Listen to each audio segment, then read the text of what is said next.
Shalom Bapak Ibu. Kita sampai di renungan hari ketiga dengan judul Terjebak.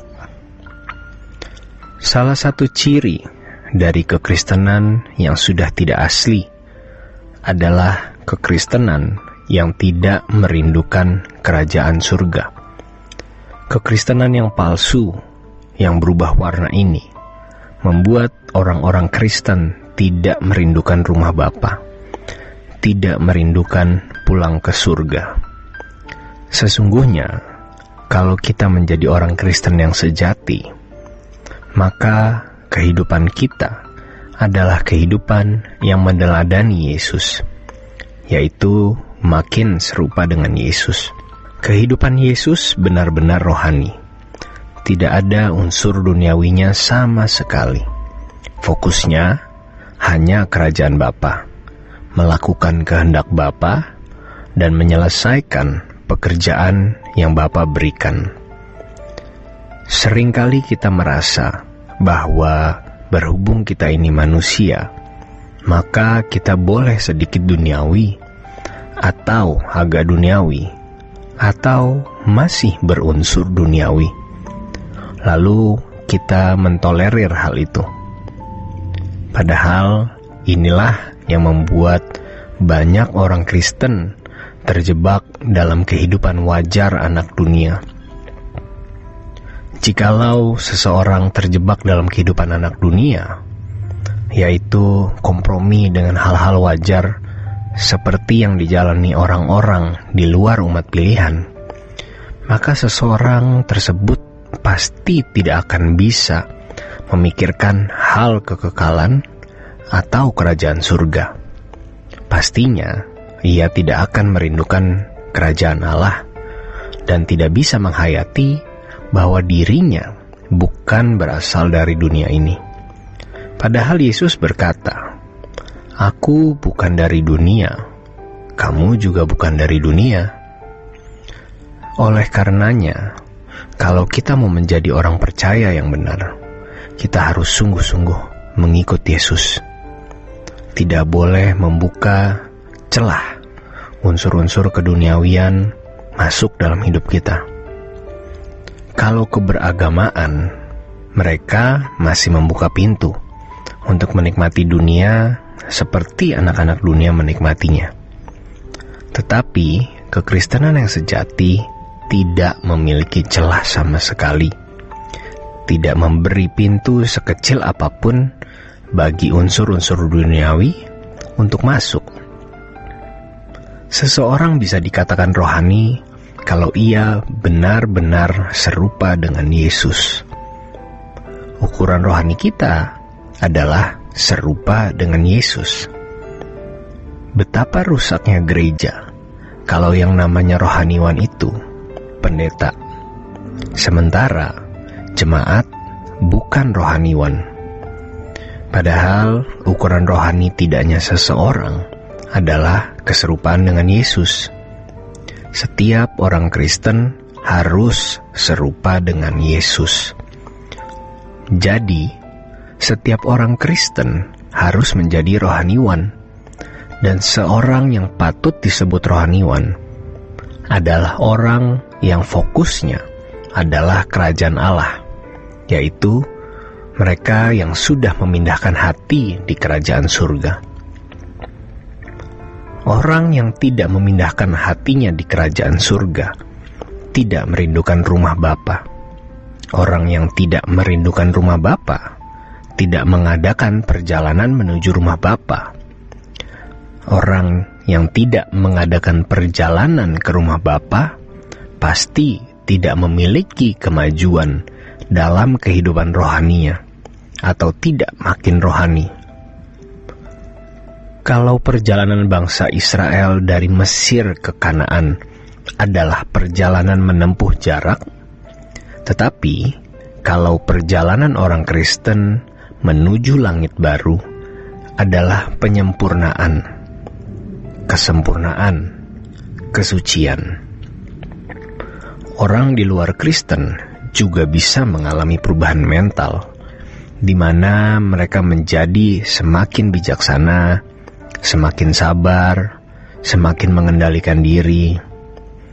Orang-orang di luar umat pilihan banyak yang baik dan unggul dalam hal tersebut. Tetapi kekristenan adalah perjalanan menuju langit baru, bumi baru, di mana seseorang harus berstatus melakukan kehendak Bapa.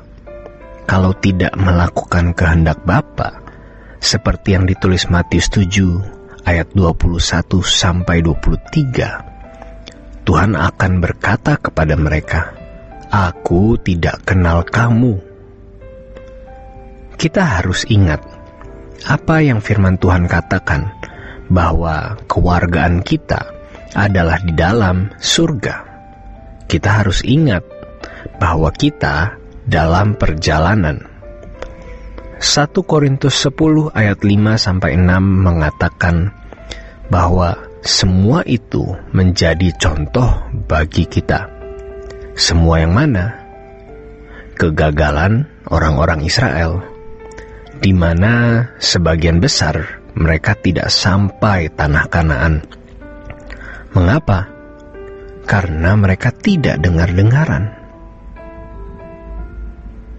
Ini berarti tidak semua orang Kristen akan menjadi anggota keluarga kerajaan Allah.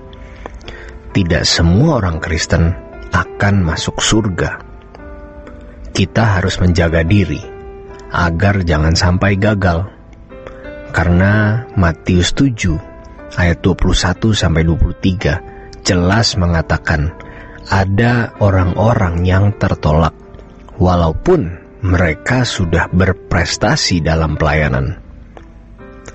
Harus disadari bahwa musuh Allah, yaitu kuasa kegelapan dengan semua anteknya dan malaikat-malaikat yang jatuh, berusaha untuk menggagalkan perjalanan orang-orang Kristen menuju langit baru, bumi baru. Jadi, kegagalan itu adalah sebuah keniscayaan. Jangan dikesankan bahwa orang Kristen yang sudah terpilih tidak akan bisa masuk neraka.